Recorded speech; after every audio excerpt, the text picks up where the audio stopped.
எல்லாருக்கும் வணக்கம். Welcome back voice of galaxy. இந்த கதையை பார்க்கறதுக்கு முன்னாடி நம்ம சேனலை சப்ஸ்கிரைப் பண்ணுங்க. அப்படியே பெல் ஐக்கானையும் கிளிக் பண்ணுங்க. வாங்க இன்றைய கதைக்கு போகலாம். சூரியன் சோம்பல் முறித்துக் கொண்டு நாளெல்லாம் வேலை செய்த களைப்பில் அந்த அடர்ந்த காட்டினுள் உறங்கச் சென்றது. அந்த காட்டின் அருகில் மிகப்பெரிய மதிசூருடன் ஒரு பாழடைந்த மாளிகை இருந்தது. இந்த மாளிகை பற்றி உள்ளூர்வாசிகள் ஏராளமான கதைகளை கிசுகிசுத்து வந்தனர். ஆனால் யாரும் உள்ளே நுழைய துணியவில்லை. அது ஒரு நிலவு இல்லா இரவு. 2 வெளிச்ச புள்ளிகள் அந்த காட்டை நோக்கி வந்து கொண்டிருந்தன. நெருங்கி வர வர அந்த புள்ளிகள் பெரிதாகி ஒரு சொகுசு காராக மாறியது. நீங்க சொல்றது நிஜம்தானா? இந்த காட்டுல வேட்டையாடுறதுக்கு எந்த தடையும் இருக்காதா என்று கேட்டபடி காரை திருப்பினான் ரமேஷ்.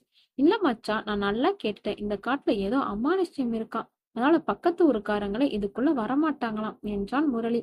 அப்போ இன்னைக்கு நமக்கு சரியான வேட்டைதான் என்று இருவரையும் பார்த்து சிரித்தான் ரவி. 3 நண்பர்களும் சென்னையில் உள்ள மென்பொருள் நிறுவனத்தில் அதிகாரிகளாக பணியாற்றி வருகிறார்கள். இந்த விடுமுறையை வித்தியாசமாக கழிப்பதற்காக மேகமலை காடுகளில் அருகிலுள்ள கொத்தி வனத்தில் வேட்டையாடுவதற்கு போய்க் கொண்டிருக்கிறார்கள். ஆனா இவ்வளவு இருட்டா இருக்கு. நம்ம எதிர்பார்த்ததை விட இந்த காடு ரொம்ப பயங்கரமா இருக்கே. நண்பர்கள் மூவரும் காலில் இருந்து இறங்கி வேட்டையாடுவதற்காக கொண்டு வந்த ஏர் ரைபிளை எடுத்துக்கொண்டு முன்னேறினார்கள். அப்பொழுது ஒரு மெலிதான குரல் அவர்கள் பேரை சொல்லி அழைத்தது. மூவருக்கும் முதுகுத்தண்டு நடுவில் பனிக்காற்று ஜில்லென்று உறைந்து சென்றது. நம்ம பேரு சொல்லி யாரோ கூப்பிடுற மாதிரி இருக்குல்ல? ஆமாண்டா, அந்த பக்கம்தான் அந்த சத்தம் வந்த மாதிரி இருக்கு. வாங்க போய் பார்க்கலாம். மூவரும் ஆளுக்கு ஒரு டார்ச் லைட் எடுத்துக்கொண்டு அந்த சத்தம் வந்த திசை நோக்கி சென்றன. மெலிதான ஒளி அந்த மரத்துக்கு பின்னாலிருந்து வந்து கொண்டிருந்தது.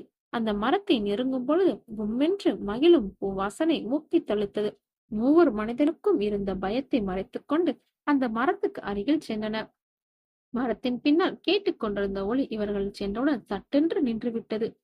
சத்தத்தையே காணோம். மூவரும் மரத்தின் பின்னால் சென்று பார்த்த பொழுது அங்கு இவர்கள் பெயர் எழுதப்பட்டு 3 மந்திர குளங்கள் போடப்பட்டிருந்தது. ஜல் ஜல் என கொலுசின் ஓசை அவர்கள் அருகில் கேட்டது. மூவரும் பயத்துடன் திரும்பி பார்க்கும்பொழுது வெள்ளை உருவத்துடன் மல்லிகை பூச்சூட்டி ஒரு பெண் உருவம் அவர்களை நோக்கி கைகளை நீட்டியபடி வந்து கொண்டிருந்தது. மூவருக்கும் இருதயம் நின்று விட்டது போல் உணர்ந்தனர். அருகில் வந்த பெண் உருவம் மூவரையும் பார்த்து பயங்கரமாக சிரித்தது. என்னடா, பயந்துட்டீங்களா என்று கேட்டபடியே வந்தாள் நிஷா. அடி பாவி, நீதானா? கொஞ்ச நேரத்துல எங்க உயிர் எங்க கையிலே இல்ல. நீங்க என்னை விட்டுட்டு வந்தனா நாங்க எப்படி சும்மா இருப்போம்? அதனாலதான் இந்த டிராமா என்றபடி வந்தாள் நீனா. அலுவலகத்தில் இந்த 5 பேரையும் பஞ்ச பாண்டவர்கள் என்று அழைப்பார்கள். எந்த ஒரு வேலை செய்தாலும் இந்த 5 பேரும் ஒன்றாகவே செய்வார்கள். நாங்க எல்லாரும் பேச்சுலர் பார்ட்டிங்க வந்திருக்கோம். நீங்க எப்படி எங்களோட சேர்ந்து வர முடியும்? அதனாலதான் உங்களை விட்டுட்டு வந்தோம். அது சரி, எங்க போனாலும் நம்ம 5 பேர் ஒன்னா இருக்கணும் தானே நம்ம கண்டிஷன் என்றாள் நிஷா. சரி வா, நம்ம வேட்டையை தொடங்கலாம் என்றான் ரவி. ஐவரும் கையில் டார்ச் லைட் எடுத்துக்கொண்டு காட்டுக்குள் நுழைந்தனர். குதிரையின் அருகில் இருந்த சலசலப்பு சத்தம் கேட்டது. அனைவரும் டார்ச் லைட்டை குதிரையின் பக்கம் திருப்பினார்கள். குதிரை விலக்கிக் கொண்டு அழகான கொம்புகளுடன் ஒரு மான் வெளியே வந்தது. மான சுடாதீங்கடா, அப்புறம் நம்மள ஃபாரஸ்ட்ல டிபார்ட்மெண்ட்ல புடிச்சுக்குவாங்க. இதுல தாண்டா கிக்கே அதிகம். நீ சும்மா இரு, அப்படியே ஓரமா போய் நில்லு என்றான் ரவி. அந்த மான் இவர்களை வெறித்து பார்த்து அசையாமல் நின்றது. ஏடா, மனுஷங்களை பார்த்தா மான் பயப்படும், இது பயப்படாம நம்மளே பாக்குது. ரவி, அங்க பாரு, மானின் கொம்புல இருந்து ஏதோ வலியுது. 5 பேரும் மெதுவாக மானின் அருகில் வந்தன. அவளை பார்த்து பயந்து ஓடாமல் மான் அங்கே நின்றது. அருகில் வந்து பார்த்தபோது மானின் கொம்பிலிருந்து ரத்தம் வழிந்து கொண்டிருந்தது. இந்த மானுக்கு எங்கோ அடிபட்டிருக்கடாம். அதுல இருந்துதான் ரத்தம் வருதுன்னு நினைக்கிறேன். மான் கொம்புல இருந்து ரத்தம் வராதுடா, இது வேற ஏதோ என்றான் முரளி. அவர்களை பார்த்து கொண்டே மான் மெதுவாக நடந்து சென்றது. அந்த மான் நம்மளை எங்கேயும் கூட்டிட்டு போகுதுன்னு நினைக்கிறேன். வாங்க, அது பின்னாடியே போகலாம். அந்த 2 இரவில் மானை தொடர்ந்து செல்வது கடினமாக இருந்தது. சிறிது நேரத்தில் அந்த மான் ஒரு பெரிய மரத்தடியில் வந்து மறைந்தது. எங்கடா அந்த மான காணோம், நல்லா தேடுங்களா. திடீரென நிஷாவின் அலறல் சத்தம் கேட்டது. நண்பர்கள் அனைவரும் ஓடி வந்து பார்த்த பொழுது நிஷா மரத்தடியில் மயங்கி கிடந்தாள். அவளை எழுப்ப முயற்சி செய்து கொண்டிருந்த பொழுது மீனா பின்னால் இருந்து அங்க பாருங்க என்று கத்தினாள். அந்த மரத்தடியில் 5 மந்திர கோலங்கள் போடப்பட்டு இவர்கள் 5 பேர் எழுதப்பட்டு ஒவ்வொரு கோலத்தின் நடுவிலும் ஒரு பொம்மை வைக்கப்பட்டிருந்தது. ஈரமான காற்றில் மகிழும் பூ வாசனை கும்மென்று மூக்கை தொலைத்தது. நீனா, எங்களை பயமுறுத்தல, நீ எதுவும் செய்யலையே. இல்ல ரவி, நாங்க அந்த மரத்தடியில தான் கோலம் போட்டு வச்சோம். ஆனா இது எப்படி என்று எங்களுக்கே தெரியல. திடீர்னு அந்த காற்றில் மாறுதலை எல்லோரும் உணர்ந்தார்கள். இதுவரை குளிராக வீசிய காற்று இப்பொழுது அனல் காற்றாக மாறியது. அந்த காட்டின் நடுவில் இருந்த புகை மூட்டம் சிறிது சிறிதாக பெருகி அவர்களை நோக்கி வந்து கொண்டிருந்தது. டேய், இதுக்கு மேல இங்க இருக்க வேணாம், நம்ம திரும்பி போயிடலாம், வாங்கடா. மரத்தடியில் இருந்து சரக்குகள் மீது படும் சத்தம் கேட்டது. அனைவரும் திரும்பி பார்த்தபோது நீனாவின் உடல் அவள் பேர் எழுதிய மந்திர குளத்தின் நடுவில் கிடத்தப்பட்டு அவள் நடு மார்பில் ஒரு சூளம் குத்தப்பட்டிருந்தது. தொலைவில் ஒரு மெல்லிய குரல்கள் அவர்கள் பேரை சொல்லி அழைத்தது. நீலாவின் உடலை பார்த்து அனைவரும் திகைத்து நின்றார்கள். பெருத்த கண்களுடன் நீனாவின் உடல் அந்த கோலத்தில் அடங்கி இருந்தது. இதுக்கு மேல இங்க இருக்க வேண்டாம், நம்ம எல்லாரும் இங்கிருந்து உடனே கிளம்பி போகலாம் என்றான் ரவி. நம்ம எங்கேயும் போக போறது கிடையாது. நீனாவை கொன்றவனை தேடி பிடித்து அவனை என் கையால கொள்ளும் வரை இந்த காட்டு விட்டு போக மாட்டேன் என்றான் ரமேஷ். எது நடந்தாலும் நம்ம எல்லாரும் சேர்ந்து இருப்போம், வாங்க அந்த கொலகாரனை தேடி கண்டுபிடிக்கலாம். அந்த மரத்தடியின் பின்னாலிருந்து சலசலப்பு சத்தம் கேட்டது. அதை கேட்டு அனைவரும் டார்ச் லைட் எடுத்துக்கொண்டு அந்த மரத்தின் பின்னால் ஓடினார்கள். புகைப்போல் ஒரு உருவம் தூரத்தில் ஓடுவது தெரிந்தது. அங்க பாரா, யாரோ ஓடுறாங்க, வாங்க அவங்களை பிடிப்போம். நண்பர்கள் அனைவரும் அந்த வெள்ளை உருவத்தை தேடி ஓடினார்கள். போக போக காடு மிகவும் அடர்த்தியாக இருந்தது. ஒரு கட்டத்தில் அவர்களால் அந்த காட்டுக்குள் செல்ல முடியவில்லை. நம்ம எல்லாருமே இங்கே இன்னைக்கு இரவு கழிக்க வேண்டியதா, பொழுது விடிஞ்சதும் அந்த கொலகாரனை தேட முடியும் என்றான் ரவி. அனைவருக்கும் அது சரியான முடிவாக பட்டது. ஒரு பெரிய மரத்தின் அடியில் தங்குவதற்கான ஏற்பாடுகளை செய்தார்கள். ஒருவர் பின் ஒருவராக ஆழ்ந்த உறக்கத்திற்குள் சென்று கொண்டிருந்தார்கள். அதுவரை தென்றலாக வீசிய காற்று முற்றிலும் நின்று விட்டது. மகிழும் பூ வாசனை நாசியில் துளைக்க தொடங்கியது. காட்டின் மத்தியில் இருந்து பனி போல ஒரு புகை எழும்பி இவர்களை நோக்கி வந்து கொண்டிருந்தது. ரவியின் கையில் இருந்த கடிகாரம் 12 முறை கூவியது. தூங்கிக் கொண்டிருந்த ரவியை யாரை தொட்டு எழுப்பது போல் இருந்தது. ரவி கண் விழித்து பார்த்தபோது அனைவரும் உறங்கிக் கொண்டிருந்தார்கள். தூரத்தில் ஒரு பெண்ணின் உருவம் அவனை பெயர் சொல்லி அழைத்தது.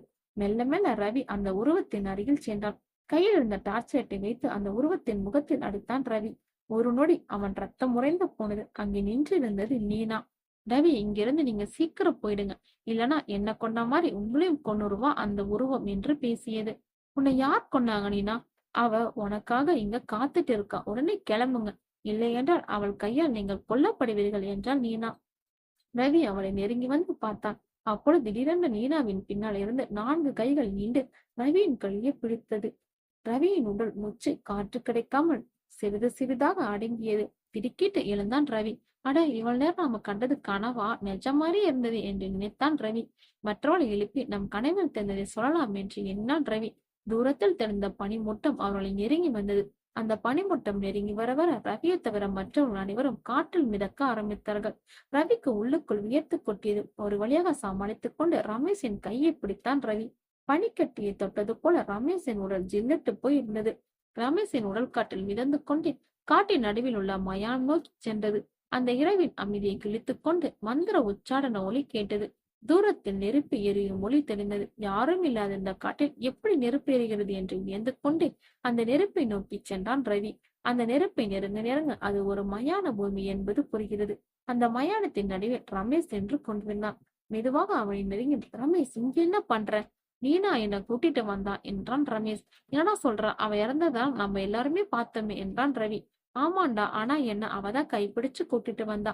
என்கிட்ட ஏதோ முக்கியமான விஷயம் சொல்லணுமா. நெருப்பின் அருகில் இருந்து நீனாவின் உருவம் காற்றில் மிதந்து அவர்களை நோக்கி வந்தது. அப்பொழுது அவர்கள் பின்னால் இருந்து அவர்கள் பேரை யாரோ மெதுவாக கூப்பிடுவது போல் இருந்தது. அந்த குரல் யாருடையது என்று இருவரும் திரும்பி பார்த்தார்கள். அங்கே யாருமே இல்லை. ஆனால் அந்த குரல் அவர்களுடைய காதுகளில் தெளிவாக ஒலித்தது. உங்க உயிர் போக போது, உண்மையை காண்பீர்கள்.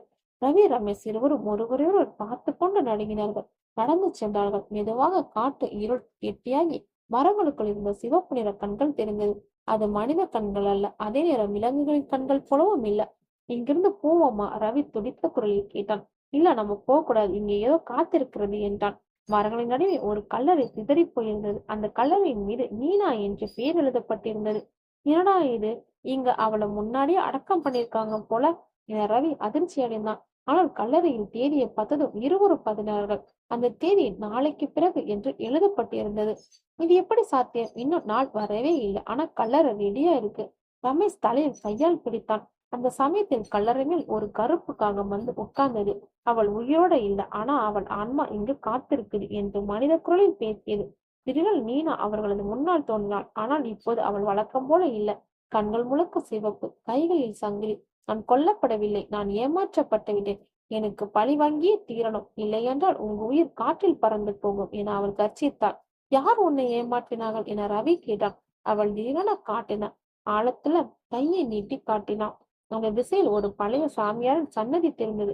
அங்க சிவப்பு தீ எரிந்து கொண்டே இருந்தது. அவன்தான். அவன் கையில் என் ஆன்மா பூட்டப்பட்டிருக்கு. உங்க ரத்தம்தான் அதை திறக்க முடியும். ரவி ரமேஷ் இருவரும் அந்த சன்னதிக்கு சென்றார்கள். உள்ளே எலும்புகள் கட்டப்பட்ட ஒரு சிங்காசனம் இருந்தது. அதன் மேல் ஒரு கருப்பு ஆடையுடன ஒரு சாமியார் கண்களை மூடி அமர்ந்திருந்தார். அவன் வாயிலிருந்து மெதுவாக மந்திரங்கள் ஒலித்துக் கொண்டிருந்தது. சுவர் முழுக்க ரத்தத்தில் எழுதப்பட்ட சின்னங்கள். திடீரென அவன் கண்களை திறந்தான். அந்த கண்கள் கருப்பு குழி மாறி இருந்தது. நீங்க தப்பிச்சு போக முடியாது. நீனா என் சொத்து. அவள் ஆன்மா என்றும் என் வசம்தான். சாமியார் சிரித்தான். அந்த சிரிப்பு கேட்டவுடனே இருவருடைய உடல் கனமாக மாறி அசைய முடியாமல் போனது. அந்த நேரத்தில் மீனா காற்றில் மிதத்து வந்து ரவியின் காதில் பிசுபிசுத்தாள். உன் உயிரை தியாகம் செய்தால்தான் என் ஆன்மா விடுதலை பெறும். நீ ரெடியா? ரவியின் இதயம் பல துடித்தது. ரமேஷ் அழகான். இல்லடா ரவி, அவ சொல்றதுக்காக உன்னை நீ கொடுத்துறாது.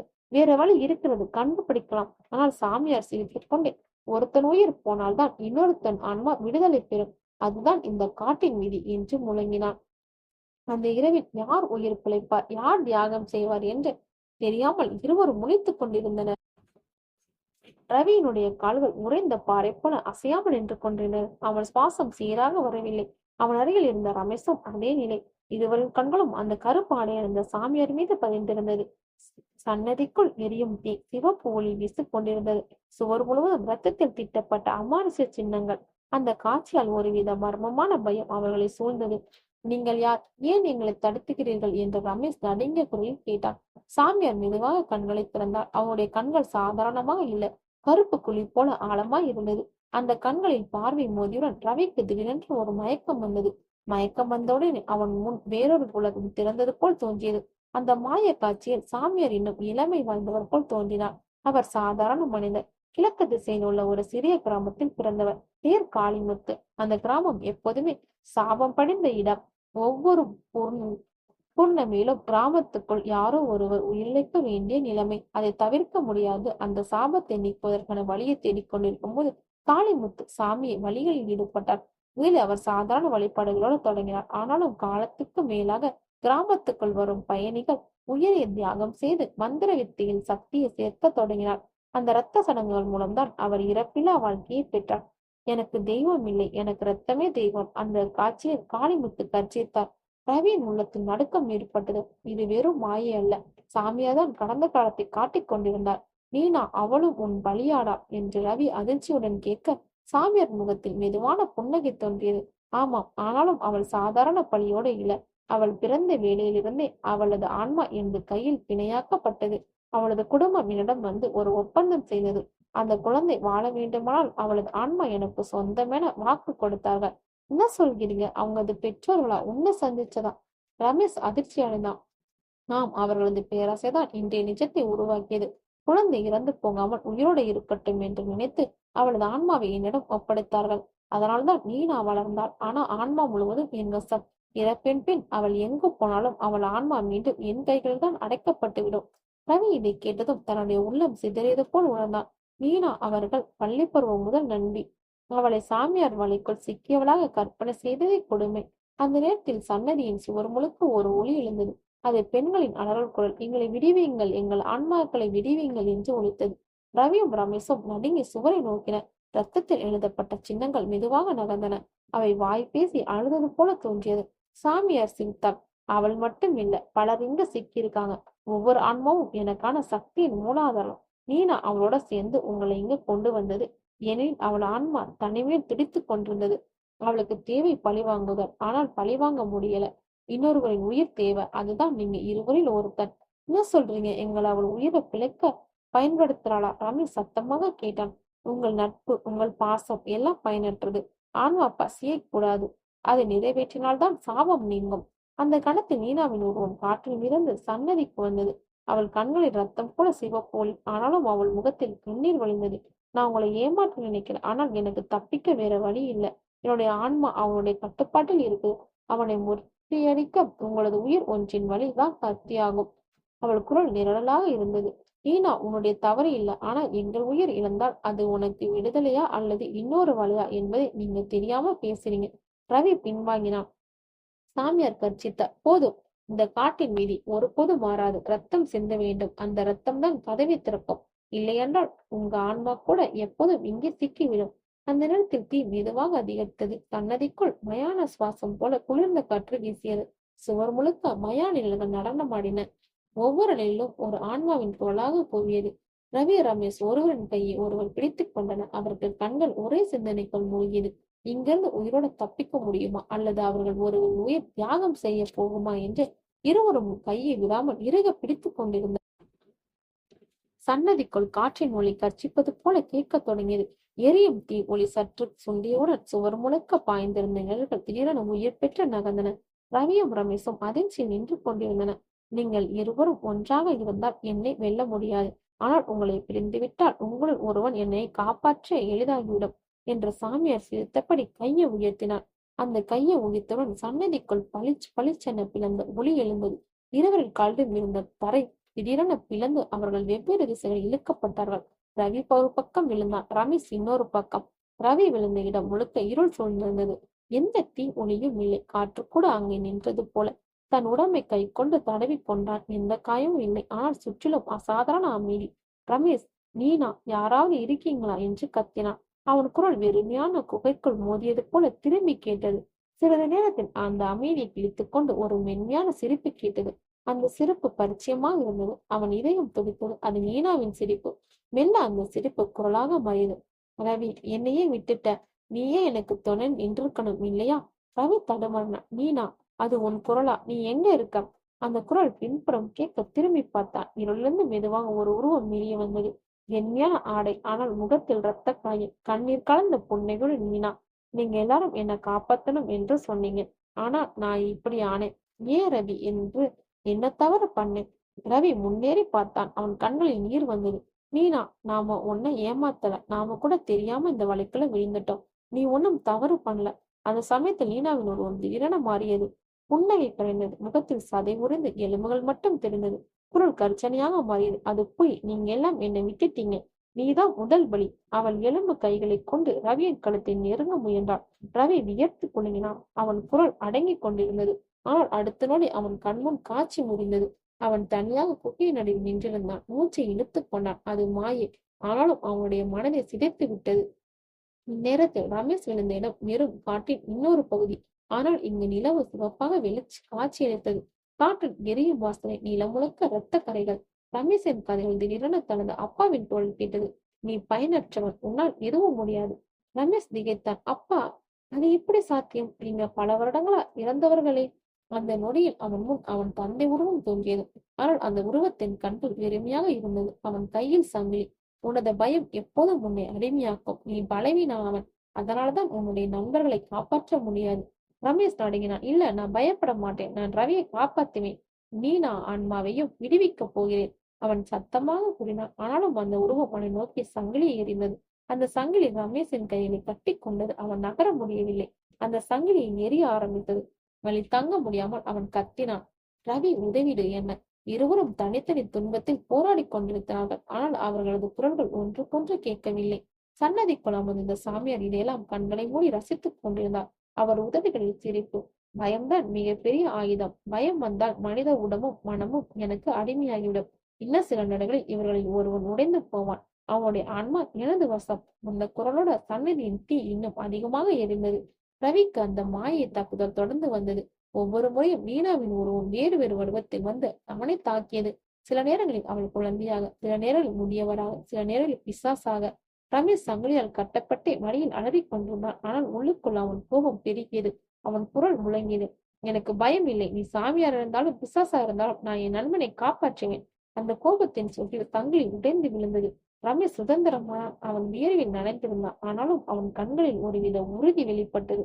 அதே நேரத்தில் ரவி தன்னுடைய உள்ளத்துக்குள் தைரியம் தேடினான். இது மாயை, இது உண்மை இல்ல. மீனா எனக்கு எப்போதும் நல்ல நண்பி.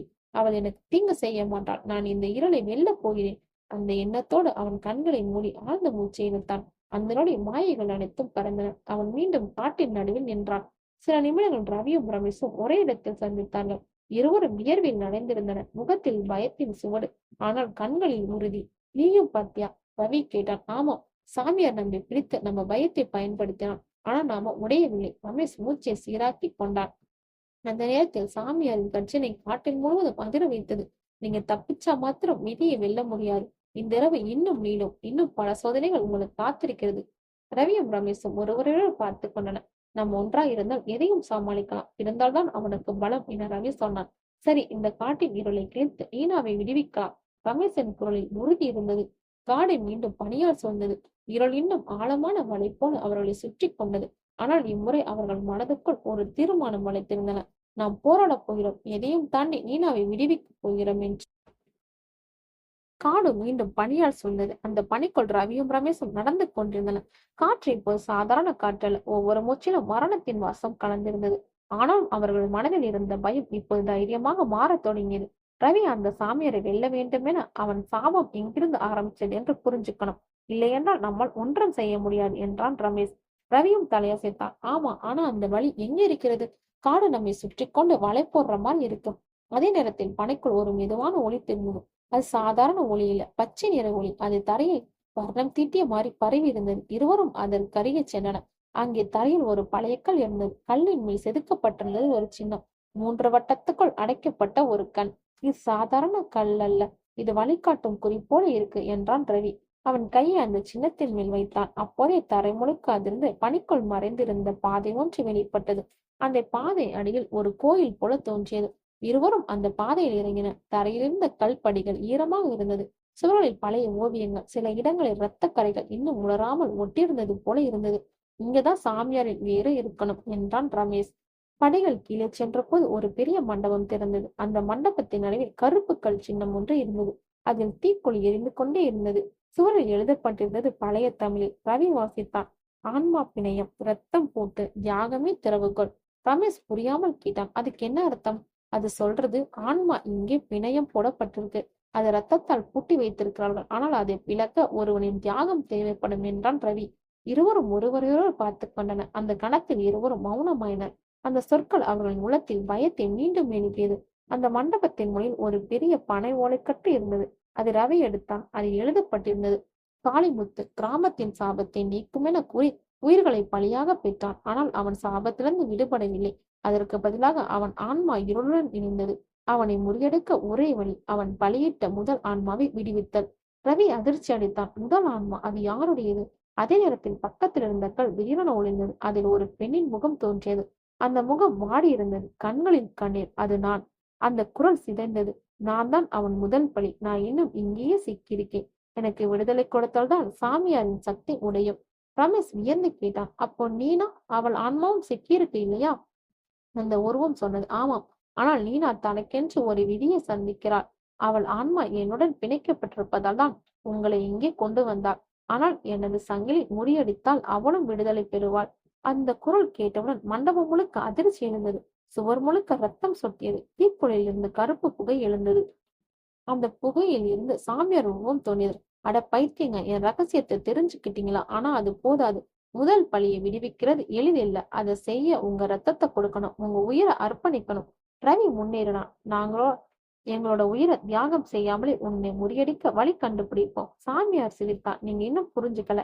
இந்த காடு உயிரோட இருக்கும் யாரையும் விட மாட்டாது. ரத்தமோ தியாகமோ, அதுதான் விதி. அவன் கையை உயர்த்தியவுடன் மண்டபத்தின் தரையில் இருந்து எலும்பு கைகள் எழுந்தன. அவை இருவரின் கால்களையும் பிடித்து நெருக்கின. ரவியும் ரமேஷும் போராடினார்கள். ஆனால் கைகள் பலமாக கசக்கின.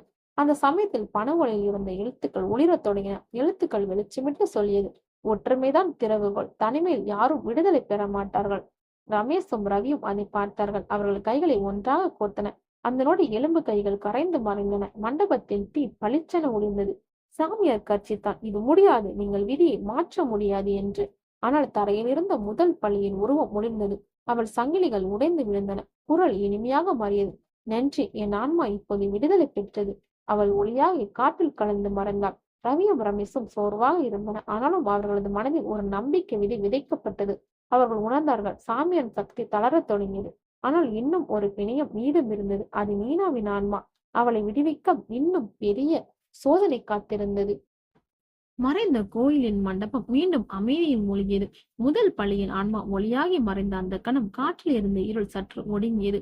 ரவியும் ரமேஷும் ஒரு ஆழ்ந்த மூச்சு விட்டார்கள். ஆனாலும் அவர்கள் நெஞ்சில் பயந்த கேள்வி இன்னும் காதனவில்லை. ரவி, இப்போ நீனா எங்க இருக்கிறாள்? அவளை விடுதலை செய்யறதுதான் சாமியாரின் முழு சக்தியும் உடைக்கும் என்றான் ரமேஷ். ரவி சுற்று பார்த்தான். ஆமாம், ஆனா அவள் ஆன்மா எங்கே சிக்கிக்கிச்சு இருக்கு என்று தெரியல. அந்த சாமியாரே அதை பிணையம் போட்டிருக்கான். அந்த நொடி திடீரென மண்டபத்தின் நடுவில் கருப்பு புகை எழுந்தது. அந்த புகை மெதுவாக உருவெடுத்து நீனாவின் முகத்தை எடுத்தது. அவள் புன்னகைத்தாள். ஆனால் அந்த புன்னகை அமைதியானதல்ல. அதே சமயம் மற்றொரு பக்கம் வெள்ளை ஒளி தோன்றியது. அதிலும் மீனாவின் முகம். ஆனால் அவள் கண்களில் கண்ணீர். ரமேஷ் அதிர்ச்சி அடைந்தான். இரண்டு நீனா. கருப்பொழியில் தோன்றிய உருவம் சிரித்தது. நான் தான் உண்மையான நீனா. நீங்கள் என்னை காப்பாற்ற முயற்சி செய்கிறீர்கள். ஆனா உங்களை ஒன்றும் முடியாது. இந்த காடு உங்களை விழுங்கிவிடும். வெள்ளை ஒளி மெல்ல குரல் எழுப்பது. இல்லை, அவளை கேட்காதீர்கள். அவள் சாமியார் இருளால் உருவான என் நிழல். நான் தான் உண்மையான நீனா. என் ஆன்மா பிளந்து விட்டது. நீங்கள் என்னை நம்புங்கள் என்பதுதான் முடிவை தீர்மானிக்கும்.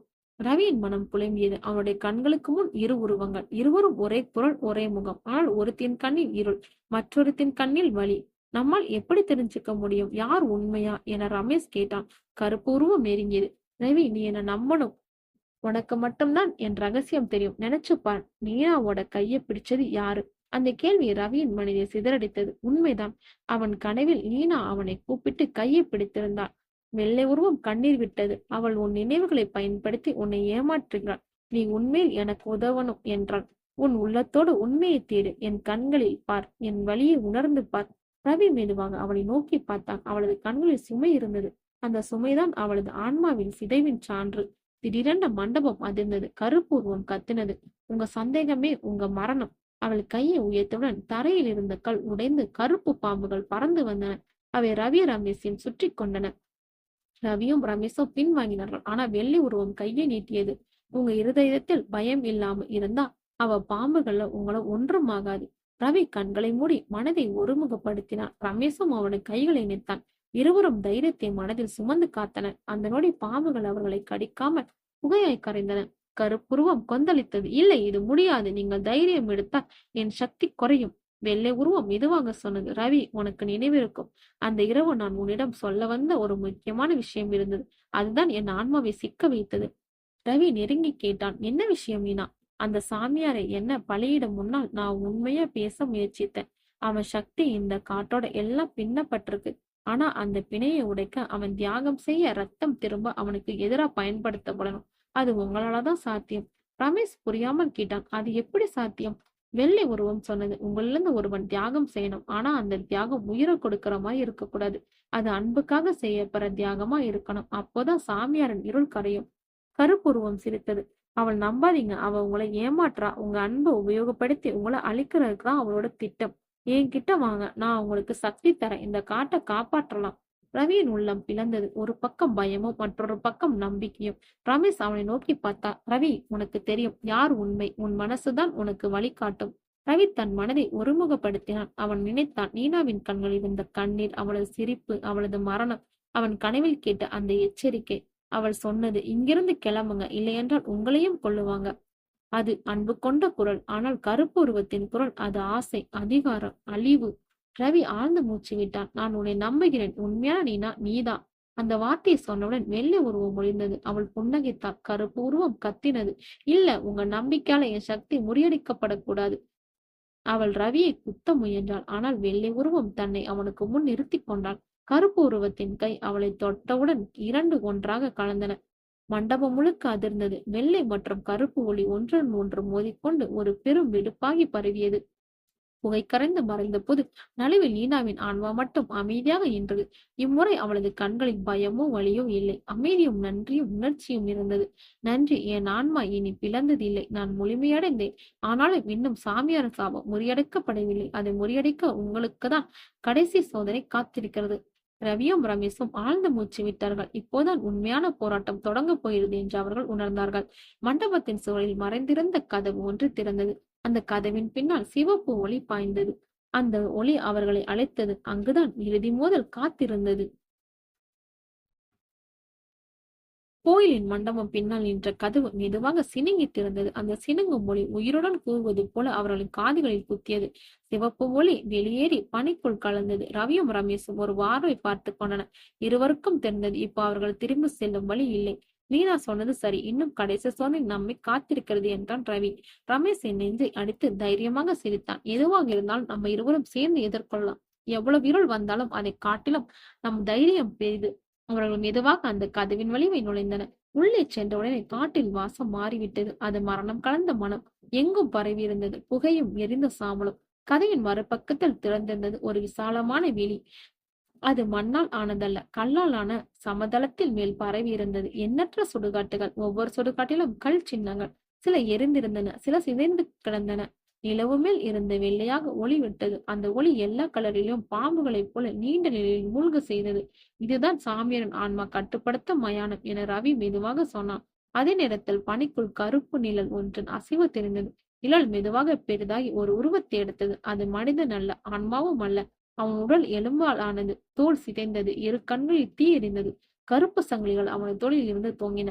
ரமேஷ் மூச்சை நிறுத்திக் கொண்டான். இது மயானத்தின் காவலனா? உருவம் கர்ஜித்தது. அந்த குரல் சுடுகாட்டை அதிர செய்தது. இந்த மயானத்தில் உயிரோட வந்தவர் யாரும் திரும்பவில்லை. நீங்கள் கூட திரும்ப மாட்டீர்கள். அவன் சங்கிலியை நீட்டினான். சங்கிலி காற்றை துளைத்து பாம்பு போல அவர்களை நோக்கி பாய்ந்தது. ரவியும் ரமேஷும் தப்பிக்க ஓடினார்கள். சங்கிலி கலர்களை தட்டி உடைத்தது. கல் சிதறி தீப்பொறிகள் பறந்தன. ரவி சுவாசம் இழுத்து கொண்டான். இவனை வலிமையால் வெல்ல முடியாது. ஏதோ ஒரு வழி இருக்கணும். ரமேஷ் கத்தினான். அவன் கையை பாரு. அந்த சங்கிலிதான் அவனது சக்தி. அதை உடைக்க முடியும்னா அவனை பலவீனப்படுத்தலாம். இருவரும் ஒருவரையொருவர் பார்த்தன. அச்சமும் இருந்தது. ஆனாலும் அச்சத்தின் உள்ளே தீவிரமான தைரியம் இருந்தது. ரவியும் ரமேஷும் எதிர்மறை திசைகளில் பாய்ந்தனர். காவலர் இருவரையும் நோக்கி சங்கிலியை சுழற்றினான். ரவி தன் கையில் இருந்த கல்லை எடுத்து எறிந்தான். அது காவலின் கண் அருகே பட்டு ஒரு நொடி அவனை தள்ளாட செய்தது. அந்த நேரத்தை பயன்படுத்தி ரமேஷ் அவனை சங்கிலியை பிடித்தான். ஆனால் அந்த சங்கிலி பனி போல குளிர்ந்தது. அவன் உடல் முழுவதும் ஜில்லென உறைந்தான். ரவி சீக்கிரம் உதவ என்று கத்தினான். ரவி ஓடி வந்து சங்கிலியை பிடித்தான். இருவரும் சேர்ந்து இழுத்தனர். சங்கிலி சுழன்று பளிச்சென ஒளிர்ந்தது. ஆனால் அது உடையவில்லை. அதற்கு பதிலாக காவலின் உடல் முழுவதும் சிவப்பு தீ ஒளிர்ந்தது. உங்களால் என் சங்கிலியை முறிக்க முடியாது. அது எண்ணற்ற ஆன்மாக்களின் ரத்தத்தில் குளித்தது என அவன் கர்ச்சித்தான். அந்த சமயம் மீனாவின் ஆன்மா பக்கத்தில் தோன்றியது. அவள் மெதுவாக குரல் எழுப்பினான். அவனை வலிமையால் வெல்ல முடியாது. அவன் காவலன் அல்ல. அவன் சாமியாரின் சாபத்தால் சிக்கிய ஒரு கிராமத்து வீரன்.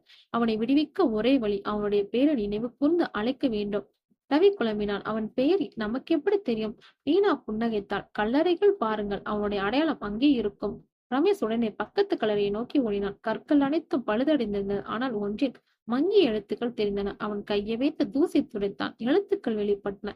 ரமேஷ் கத்தினான். ரவி, பெயர் கிடைச்சது. அவன் பெயர் அருணாச்சலம். ரவி உடனே அவனை நோக்கி, அருணாச்சலம், நீ சாபத்தில் சிக்கின வீரர். நாங்கள் உன்னை விடுவிக்க வந்திருக்கிறோம் என்று கூவினான். அந்த வார்த்தைகள் கேட்டவுடன் காவலன் திடீரென நடுங்கினான். அவன் சங்கிலி மெதுவாக பலவீனம் அடைந்தது. அவன் கண்களில் இருந்த தீ மங்கியது. அவன் தொண்டை சிரமமாக குரல் எழுப்பியது. எனக்கு எத்தனை வருடங்கள் இந்த சாபத்தில் சிக்கியிருக்கிறேன். என் பெயரை யாராவது நினைவு கூறுவார்கள் என்று நான் நம்பவில்லை. நன்றி. அவனது சங்கிலி உடைந்து சிதறியது. உடல் முழுவதும் கருப்பு புகை வெளியேறி மறைந்தது. இறுதியில் அவன் ஆன்மா அமைதியான ஒளியாக வானத்தை நோக்கி உயர்ந்தது. மயானத்தின் கலர்கள் அனைத்தும் அதிர்ந்தன. பனி கரைந்தது. நிலவு மேலும் பிரகாசமாயிற்று. நீனா மெதுவாக குரல் எழுப்பினான். நீங்கள் செய்தது பெரியது. காவலன் விடுவிக்கப்பட்டான். ஆனாலும் சாமியாரின் சக்தி இன்னும் முறியடிக்கப்படவில்லை. அவன்தானே கடைசி தடையாக இருக்கிறான். ரவியும் ரமேஷும் ஒருவரையொருவர் பார்த்தனர். அவர்கள் உணர்ந்தார்கள், அடுத்துதான் இறுதி மோதல் என. மயானத்தின் நடுவில் திடீரென கருப்பு சுழல் தோன்றியது. அந்த சுழலிலிருந்து சாமியார் உருவம் மெதுவாக உயர்ந்தது. அவன் கண்களின் நெருப்பு, கையில் ரத்தம் சொட்டிய கத்தி. என் காவலை விடுவித்தீர்களா? அது உங்கள் தவறான முடிவு. இப்போது நீங்கள் என் கையிலிருந்து தப்ப முடியாது. உங்க ரத்தம் தான் என் சாபத்தின் கடைசி பூட்டு. அவன் கத்தி உயர்த்தினான். மயானத்தின் காற்றின் ரத்தத்தின் வாசத்தால் நிரம்பியது. ரவியின் நெஞ்சம் பலமாக துடித்தது. ரமேஷ் இப்போதான் முடிவாயிருக்கும் நேரம். அவனை முறியடிக்கலாமா இல்லையா? எல்லாமே நம் கையில்தான் என இருவரும் பேசிக்கொண்டனர். ரவியும் ரமேஷும் எச்சரிக்கையுடன் ஒருவரை ஒருவர் பார்த்தனர். ஈனாவின் ஆன்மா பக்கத்தில் மெதுவாக ஒலித்தது. கவனமாக இருங்கள். அவன் செய்ய போவது சாதாரண சடங்கல்ல. அது முடிந்துவிட்டால் அவன் சாபம் இனி எவராலும் முறியடிக்க முடியாது. சாமியார் தரையை அடித்தான். மயானத்தின் கற்கள் அனைத்தும் துடித்தன. சுடுகாட்டின் கல்லறைகள் உடைந்தன. அவற்றிலிருந்து கருப்பு புகை எழுந்தது. அந்த புகை வானத்தை நோக்கி சுழன்று மீண்டும் அவன் கையில் இருந்த கத்தியின் மீது விழுந்தது. அவன் கத்தியை கையில் உயர்த்தி மந்திரம் ஜெபித்தான். அகர்ந்த சக்தியின் சாபமே, ஆன்மாவின் ரத்தமே, எனக்கு வலிமை கொடு. என்னை அழிக்க வந்த உயிர்களை சுரண்டு நான் நித்தியானாகும் வரை. கத்தியின் பளிங்கு சிவப்பாக ஒளிந்தது. அந்த ஒளி தரையை தொட்டது. தரையில் சிவப்பு வட்டம் உருவானது. வட்டத்தில் 10க்கும் மேற்பட்ட குறியீடுகள். இவை பழைய பிசாசு எழுத்துக்கள். திடீரென அந்த அட்டத்தின் மையத்தில் ரவியும் ரமேஷும் சிக்கிக் கொண்டனர். அவர்கள் எவ்வளவு புறனாலும் கால்கள் அசையவில்லை. சங்கிலி போல சிவப்பு கோடுகள் அவர்களின் கால்களை பிடித்து வேரடித்தன. ரவி என்று கத்தினான் ரமேஷ். நாம இங்கிருந்து வெளியேற முடியவில்லை. சாமியார் சிரித்தான். இதுதான் என் இரத்த சடங்கு. உங்களது உடல்களில் ஓடும் ரத்தமே எனக்கு தேவையான பூட்டு. உங்களிலிருந்து ஒருவன் தியாகம் செய்தால் நான் முழுமையாக கட்டப்படும். ஆனால் உங்களில் ஒரு சுரண்டினால் நான் இந்த காட்டோடு ஒன்றாகி போவேன். அப்போ யாராலும் என்னை முறியடிக்க முடியாது. நீனாவின் ஆன்மா வட்டத்தின் வெளியே ஒளிந்தது. இல்லை, அவனுடைய சடங்கை நிறுத்த ஒரே வழி உண்டு. அவன் கத்திதான் அவன் சக்தியின் மூலக்கோடு. அதை உடைத்தால் அவனுடைய சடங்கு முறிந்துவிடும். ரவி மூச்சை நிறுத்தி கொண்டான். ஆனால் நம்ம கை கால்கள் கட்டுன்றிருக்கு. எப்படி அந்த கத்தியை அடைவது? நீங்க ஒன்றிணைந்து மனசோட முயற்சி செய்யணும். பயமும் சந்தேகமும் இருந்தால் உங்களால் முடியாது என்று சொன்னால் நீனா. சாமியார் வட்டத்தின் வெளியில் மந்திரத்தை தொடர்ந்தான். அவன் கத்தியின் ஒளி அதிகரித்தது. தரையிலிருந்த குறியீடுகள் தீயாக இருந்தன. அந்த தீ ரவியையும் ரமேஷையும் சூழ்ந்து அவர்கள் உயிரை துறப்பதைப் போல உணர வைத்தது. ரவி, நம்ம உடம்புல உள்ள ரத்தம் இழுக்கப்படுற மாதிரி இருக்கு என்று வலியோடு சொன்னான் ரமேஷ். நவீன் தன் பற்களை கடித்துக் கொண்டான். இது நம்மை முடிச்சுவிட போகுது. நம்ம தைரியம்தான் ஒரே ஆயுதம். அவன் கண்களை மூடி மனதை ஒருமுகப்படுத்தினான். அவன் நினைத்தான் நீனாவின் முகம், அவள் கண்ணீர், அவள் சொன்ன வார்த்தைகள். ஒற்றுமைதான் திறவுகள். அந்த கணம் ரமேஷும் அவனது கையை பிடித்தான். இருவரும் உள்ளத்திலிருந்து சக்தி ஒன்றிணைந்தது. அவளுக்கு ஒன்றிணைந்தவுடன் சிவப்பு சங்கிலிகள் மெதுவாக தளர்ந்தன. அந்த நொடி ரவி திடீரென தன் உடலை சுழற்ற சாமியார் பக்கம் பாய்ந்தான். அவனது கையை வலுக்கட்டாயமாக முன்னேறி செய்தது ரமேஷின் ஆதரவு. சாமியார் அதிர்ச்சி அடைந்தான். இது முடியாது. என் சடங்கை முறியடிக்க உங்களுக்கு சக்தி போதாது. ஆனால் ரவியின் கைகள் கத்தியை தொட்டன. அதே நேரத்தில் நீனாவின் ஆன்மா பளிச்சென ஒளிந்து கத்தியின் மீது விழுந்தது. கத்தியிலிருந்து சிவப்பு ஒளி திடீரென வெடித்து பரவியது. ஹா என்று கத்தினான் சாமியார். அவன் கைகள் எரிந்தன. முகத்தில் ரத்தம் பொங்கி வழிந்தது. அவன் உடல் கருப்பு புகைய சிதறத் தொடங்கியது. இது முடியாது, நான் நித்தியன், நான் அழிய மாட்டேன் என்று கத்தினான். ஆனால் கத்தி சிதறி அந்த துண்டுகள் மண்ணில் விழுந்தன. ஒவ்வொரு துண்டும் தீப்பொறியாக மாறி கரைந்தது. தரையில் இருந்த வட்டமும் மெதுவாக அணைந்தது. ரவியும் ரமேஷும் தரையில் விழுந்து மூச்சை இழுத்துக் கொண்டனர். அவர்கள் சோர்வாக இருந்தார்கள். ஆனால் அவர்களின் கண்களில் நம்பிக்கை ஒளிர்ந்தது. நீனாவின் ஆன்மா மெதுவாக அவர்கள் முன்னால் தோன்றியது. நீங்கள் அவன் சடங்கை முறியடித்தீர்கள். அவன் சக்தி பெரிதாக குறைந்து விட்டது. ஆனால் இன்னும் அவன் முழுமையாக அழியவில்லை. அவன் ஆன்மா இன்னும் இந்த மயானத்தில் பிணைக்கப்பட்டு விட்டது. ரமேஷ் திடீரென எழுந்தான். அப்ப அடுத்தது என்ன? அப்படி அவன் ஆன்மாவை முற்றிலும் உடைக்க முடியுமா? நீனா சிரித்தாள். ஆனால் அந்த சிரிப்பில் வலி இருந்தது. அதற்கு உங்களிலிருந்து ஒருவன் இறுதி தியாகம் செய்ய வேண்டியிருக்கும். அந்த தியாகம்தான் சாமியாரின் ஆன்மாவை முற்றிலும் அளிக்கும் திறவுகள். ரவி சற்று திகைத்தான். தியாகம், அதுவா? அவன் சொன்ன இரத்த பூட்டை உடைக்கிற ஒரே வழி. நீனா மெதுவாக தலையசைத்தாள். ஆமாம், ஆனா அது உயிரை கொடுக்கிற தியாகம் மட்டும் இருக்க வேண்டியதில்லை. உண்மையான அன்பின் தியாகம் தான் முக்கியம். ரவியும் ரமேஷும் ஒருவரையொருவர் பார்த்தார்கள். அவர்களது உள்ளங்களில் பயமும் குழப்பம் கலந்திருந்தது. எதை செய்வது? யார் அந்த இறுதி தியாகத்தை செய்வது? சாமியார் கரைந்த குரல் இன்னும் பனிக்குள் உழைத்தது. நீங்கள் என்னை முற்றிலும் அழிக்க முடியாது. உங்களது ரத்தமே என் வழி, உங்கள் உயிர்கள் என் சக்தி. மயானத்தின் நிலம் மீண்டும் அதிர்ந்தது. தரை முழுவதும் பிளவுகள் திறந்து கருப்பு புகை எழுந்தது. ரவி நெஞ்சம் துடித்தது. இப்போதான் உண்மையான முடிவு காத்திருந்தது. ரவி நெஞ்சு மூச்சு பெரிதாக ஏறிறங்கிக் கொண்டிருந்தது. அவன் கண்களில் பயமும் குழப்பமும் தெளிவாக பிரதிபலித்தது. நீனா, நீ என்ன சொல்ல முயல்கிறாய் என்ற நடுக்கத்தோடு கேட்டான். நீனாவின் முகத்தில் ஒரு அமானுஷ்ய ஒளி பிரகாசித்தது. அவளின் குரல் பனி போல ஒளிந்தது. ரவி, உங்களை துரத்தி கொண்டிருப்பது நான் அல்ல. அது இன்னும் இரண்டதொன்றின் விளையாட்டு. என் உடம்பை கைப்பற்றி அந்த சக்தி உங்களையும் உங்களின் உயிரையும் தான் நாடுகிறது. அந்த வார்த்தைகளுடன் சுற்றிலும் இருந்த இருள் அசைந்து பனிமூட்டம் நிழலாக உருமாறத் தொடங்கியது. அந்த நிழல்கள் கருப்பு நாகங்கள் போல் அசைந்து மரங்களின் வேர்ப்புள் எல்லா திசைகளும் பரவின. ரவியும் ரமேஷும் அச்சத்தோடு ஒருவர் கண்களை ஒருவர் நோக்கின. இது என்ன மாயை என்று ரமேஷ் துடிக்கத் தொடங்கினான். ஈனாவின் உருவம் மெதுவாக வானில் மிதந்தது. அவள் குரல் நெஞ்சை துளைக்கும் சத்தமாய் ஒலித்தது. சாமியார், அவர்தான் இந்த இருளில் மூல காரணம். உயிரும் மரணமும் இடையே சிக்கொண்டு தவிக்கும் ஆன்மாக்களை அவர் கட்டி போட்டுள்ளார். அந்த சங்கிலியை உடைக்காமல் நீங்கள் உயிருடன் இங்கிருந்து வெளியேற முடியாது. அந்த கணத்தில் பனிமூட்ட நிழல்கள் ஒன்று சேர்ந்து ஒரு பெரும் உருவமாக மாறின. அது யாருடைய முகத்தை போல் தெரிந்தது என்றால் சாமியாரின் முகம். அவரின் சிரிப்பு காட்டின் அமைதியை கிழித்தெறிந்தது. ஹஹஹா, நீங்க என்னை வெல்ல முடியும் என்று நினைக்கிறீர்களா? இந்த காட்டின் ஒவ்வொரு மரத்திலும் ஒவ்வொரு கல்லிலும் என் சாபத்தின் பிணைப்பு பதித்திருக்கிறது. நீங்கள் எங்கே சென்றாலும் அது உங்களை தொடர்ந்து துரத்தும். ரவியின் ரத்தம் உறைந்து போனது. ரமேஷ் பக்கத்தில் நின்றவனும் சாமியாரை நோக்கி முழங்கினான். அப்படியானால் நாம் எப்படி போராடப் போகிறோம்? உன்னை வீழ்த்த என்ன செய்ய வேண்டும்? சாமியார் தீப்பொறி போன்ற கண்களால் அவர்களை நோக்கி எறிந்தார். போராட விரும்புகிறீர்களா? அப்படியால் உங்களில் ஒருவர் தன் உயிரை அர்ப்பணிக்க வேண்டும். அந்த தியாகத்தின் மூலம் மட்டுமே இந்த சங்கிலி முறியும். அமைதி. காட்டின் ஆழம் முழுவதும் திடீரென அமைதியாகி விட்டது. காற்று நின்றது. இலைகள் அசையவில்லை. ரவியும் ரமேஷும் ஒரே நேரத்தில் நீண்டு மூச்சு விட்டனர். அவர்கள் ஒருவரின் கண்களில் ஒருவர் பார்த்த அந்த கணம் நட்பின் எல்லையை தாண்டிய உறுதிமொழி போன்றது. ரமேஷ் மெதுவாக தலையை தாழ்த்தி புன்னகையுடன் சொன்னான், இது எனக்கான நேரம். ரவி, நீ உயிருடன் இருக்க வேண்டும். நம்மளுடைய கனவுகளையும் நீனாவின் உண்மையும் உலகத்திடம் சொல்ல வேண்டும். அதற்காக என் உயிர் போகும் இல்லை என்றால் நான் தயார். இல்ல ரமேஷ் என்று ரவி அலறினான். நீதான் என் தம்பி போல. உன்னை விட்டு நான் போய் நான் எப்படி வாழ முடியும்? இந்த சாபம் நம் இருவரையும் விழுங்கிக் கொண்டே போகும். அதற்குள் ஏதாவது வழி கண்டுபிடிக்கலாம். அவர்கள் உரையாடலை சாமியாரின் சிரிப்பு மீண்டும் நேரிடியது. ஹஹஹா, நீங்க இன்னும் புரிந்து கொள்ளவில்லை. இந்த காட்டின் விளையாட்டு எப்போதும் தியாகத்தால் தான் முடிகிறது. யார் அந்த தியாகத்தை செய்ய போகிறார்கள் என்பதை முடிவு செய்யுங்கள். உங்களிடம்தான். அந்த வார்த்தைகள் வானில் ஒலித்தவுடன் பனிமூட்ட நிலங்கள் சுழன்று இருவரை முற்றுகிட்டன. மெல்லிய சங்கிலிகள் போல அவற்றின் கைகள் நீண்டு ரவி மற்றும் ரமேஷின் உடலை சுற்றி கொண்டன. ரவியின் மனசு சிதைந்து போனது. இதுதான் உண்மையா? ஒருவரின் உயிர் மற்றவருக்காக செலுத்தப்பட வேண்டுமா? அந்த சிக்கலின் நடுவில் நீனாவின் குரல் மீண்டும் ஒலித்தது. அன்பில் விளையாட்டில் தியாகம் எப்போதும் இருக்கிறது. ஆனால் அந்த தியாகம் ரத்தத்தால் அல்ல, உண்மையாக இருக்க வேண்டும். அந்த வார்த்தைகள் இன்னும் புரியாமல் ரவியும் ரமேஷும் நிழல்களின் பிடியில் சிக்கிக் கொண்டிருந்தனர். பனிமூட்டத்தில் சங்கிலிகள் ரவியும் ரமேஷும் நெருங்கிக் கொண்டே சென்றன. காற்று அடங்கியதால் காட்டின் முழு நிலவையும் மரண அமைதி மூழ்கியது.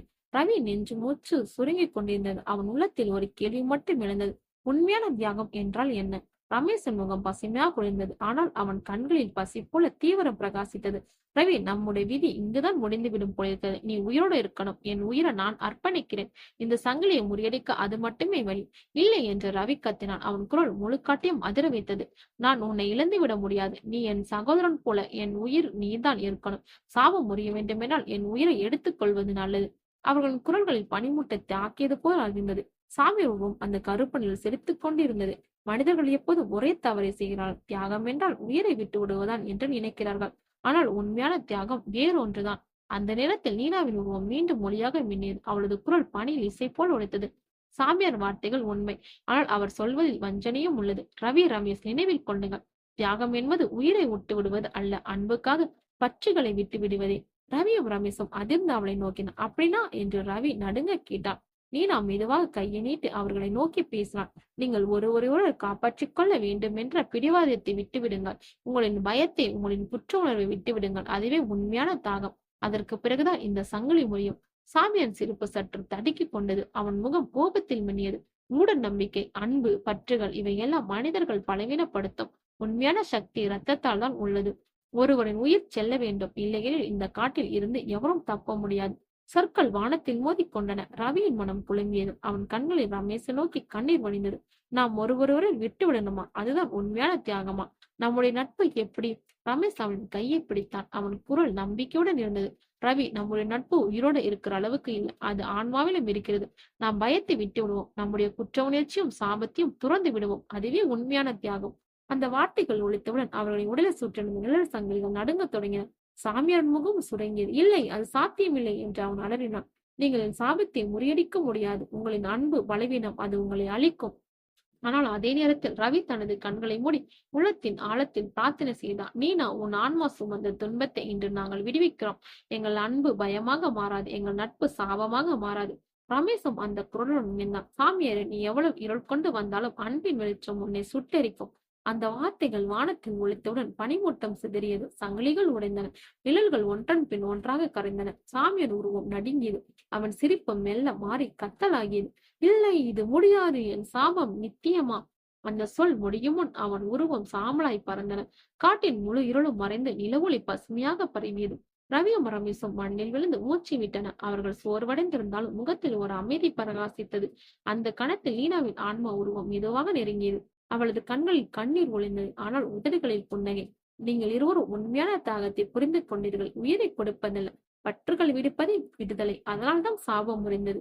அவளது உருவம் மெதுவாக வானத்திற்கு கரைந்தது. அவளது குரல் மட்டும் ஒலித்தது. நன்றி, என் ஆன்மா இப்போது சுதந்திரம் அடைந்தது. மீதி. காட்டின் முழு சூழலும் சுத்தமாக மாறியது. இலைகள் மெதுவாக அசைந்து காற்றில் சுகமான வாசனை பரவியது. ரவியும் ரமேஷும் ஒருவரின் தோளில் ஒருவர் சாய்ந்து நீண்ட மூச்சு விட்டனர். அவர்கள் போராட்டம் இன்னும் முடிந்திடவில்லை என்று தெரிந்திருந்தாலும் இப்போது அவர்கள் பயத்திலிருந்து விடுதலை பெற்றிருந்தனர்.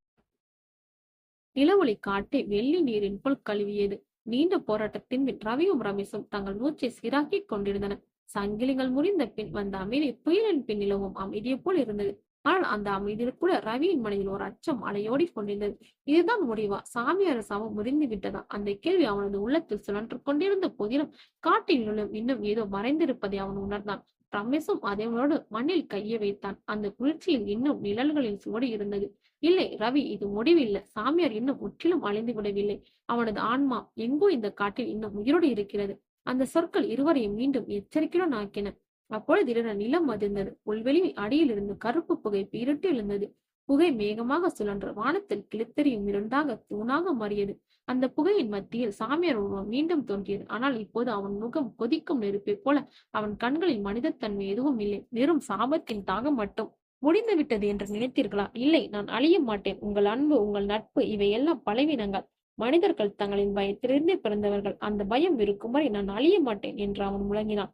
சுற்றியிருந்த மதரங்கள் சிதறி விழ வானம் இருள் மூடியது. நிலவு மறைந்தது. பறவைகள் கூட பறந்து ஓடின. ரவியும் ரமேஷும் ஒருவரையோ பார்த்தனர். அவர்கள் கண்களில் இப்போது பயம் இல்லை, உறுதியின் ஒளி மட்டும் இருந்தது. ரவி முன்னேறினான். சாமியாரே, நீ எங்களை பயத்துக் கொண்டு வாழ்ந்தாய். ஆனால் இப்போது எங்களுக்கு பயம் இல்லை. நீனாவின் ஆன்மா நம்மை உண்மையான தியாகத்துக்கு வழி நடத்தியது. உன்னுடைய இருள் இப்போது முடிவடை போகிறது. சாமியார் குரல் கத்தலாக மாறியது. கருப்பு நிழல்கள் பாம்புகளாக மாறி இருவரையும் தாக்கின. ரமேஷ் ஒரு பெரிய மரக்கிளை எடுத்துக்கொண்டு அந்த நிழல்களை எதிர்த்து நின்றான். அவன் உடலில் பலவீனம் இருந்தாலும் உள்ளத்தில் வீரியம் இருந்தது. வா இரலே, உன்னை எதிர்கொள்ள நாங்கள் தயாராக இருக்கிறோம். அந்த கணத்தில் ரவியின் கண்கள் மின்னின. அவன் கையில் இருந்த மாலையில் வெள்ளி பதக்கம் திடீரென ஒளிர்ந்தது. அந்த ஒளி சூரியனின் கதிர்க்குள் நிழல்களை துளைத்தது. சாமியார் சற்று பின்னோக்கி தள்ளப்பட்டான். அந்த ஒளி, அது எங்கிருந்து வந்தது என்று அவன் சத்தமிட்டான். ரவி அந்த பதக்கத்தை மார்பில் அழுத்திக் கொண்டான். இது நீனாவின் ஆசீர்வாதம், அன்பின் சின்னம். உன் அருள் எவ்வளவு ஆழமாக இருந்தாலும் இந்த ஒளி அதை சுட்டெரிக்கும். ஒளி பரவியது. காட்டு முழுவதும் வெள்ளை வெளிச்சம் பீரிட்டு பாய்ந்தது. ஒவ்வொரு நிழலும் ஒவ்வொரு இருளும் சாம்பலாக சிதறியது. சாமியார் இறுதியாக அலறினான். இல்லை, மனிதரின் அன்பு என்னை வெல்ல முடியாது, முடியாது என. ஆனால் அந்த குரல் மெல்ல சிதைந்து புகைப்போல் கரைந்து வானில் மறைந்தது. அனைத்தும் அமைதியானது. நிலவும் மீண்டும் தோன்றி காட்டை ஒளியால் நிரப்பியது. பறவைகள் மீண்டும் பாடின. மரங்கள் மெதுவாக அசைந்தன. காற்றில் இனிய மனம் பரவியது. ரமேஷும் ரவியும் நிலத்தில் விழுந்து மூச்சு விட்டனர். அவர்கள் சோர்வடைந்திருந்தாலும் முகத்தில் வெற்றியின் ஒளி பிரகாசித்தது. ரவி வானத்தை நோக்கி பார்த்தான். நீனா, உன் ஆன்மா இப்போது சுதந்திரம். உன் தியாகம், உன் உண்மை எங்களை காப்பாற்றது. உன் பெயரை உலகம் மறக்காது. ரமேஷ் மெதுவாக கையை அவன் தோளில் வைத்தான். நம்முடைய பயணம் இன்னும் முடியவில்லை ரவி. ஆனால் இன்று நாம் வென்றது நம்மை என்றும் மாற்றிவிடும். அந்த இரவில் அவர்கள் இருவரும் காட்டை விட்டு வெளியேறினர். இளவொளி வழிகாட்டியது. பின்புறம் இருந்த மயானம் இப்போது பசுமையான புல்வெளியாக மாறியிருந்தது. இருளின் விளையாட்டு முடிந்தது. ஆனால் அந்த நினைவுகள் என்றும் அவர்கள் இதயத்தில் பதிந்து கொண்டு இருக்கும். காட்டின் இருள் முறிந்து நில ஒளி வெள்ளி நதியென பாய்ந்தது. மரங்களின் மேல் பனி சொட்டுகள் மின்னின. பறவைகளின் கீச்சுகள் மெதுவாக திருப்பின. சில மணித்திரிகள் முன் மரணம் சூழ்ந்திருக்க இடம் இப்போது உயிரின் புது பிறவியை சந்திப்பது போலிருந்தது.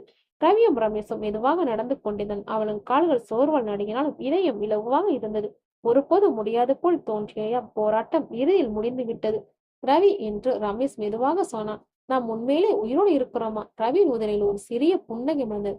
ஆம் ரமேஷ், நாம் இருவரும் உயிரோட சுதந்திரமோடும் இருக்கிறோம். சாமியார் சாபம் முறிந்து விட்டது. நீனாவின் ஆன்மா விடுதலை பெற்று விட்டார். இதுவே உண்மை. அவர்கள் காட்டின் எல்லை அடைந்தனர். அங்கிருந்த புல்வெளி விரிந்திருந்தது. தொலைவில் சூரியன் முதல் கதிர்கள் கரைமிகத்தை துளைத்துக் கொண்டிருந்தன.